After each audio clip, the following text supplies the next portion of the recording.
Alrighty, so the cables that so this does work, everything works, the stereo turned on. I'll be showing a video once everything's put back together.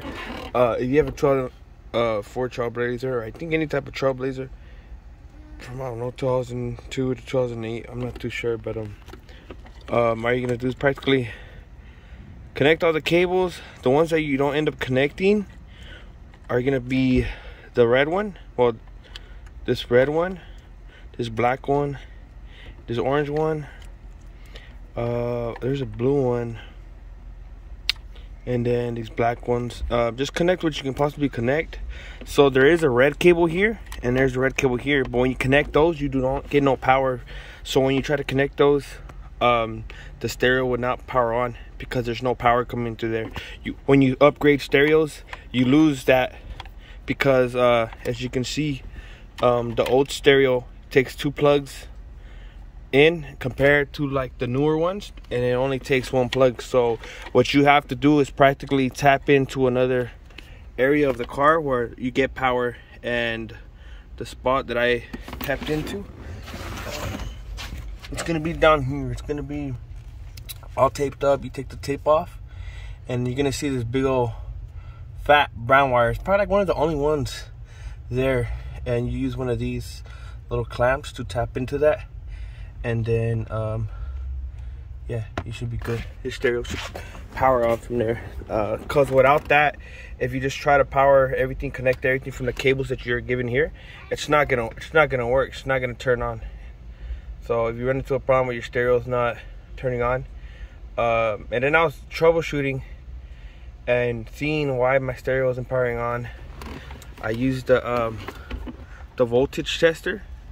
I tested the yellow one and the red one, and the yellow one's supposed to be consistent at a low voltage. Practically there's always going to be power coming to it, but that's not what's going to be powering out the stereo.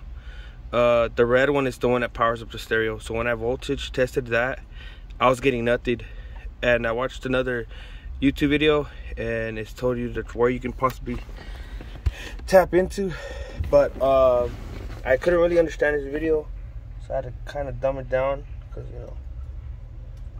so that people like me could understand. So yeah, if you use that brown cable, if anything, cut it, test it, make sure that that's the cable. Turn the car on and turn it off. Make sure that you're getting the proper that the voltage goes up and goes down when you turn on and turn off the car. Don't just go cutting any cable. Did you tell them about? And then this is the voltage tester.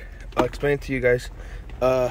So yeah, you're just gonna touch ground, put it there, turn the car on, turn it off.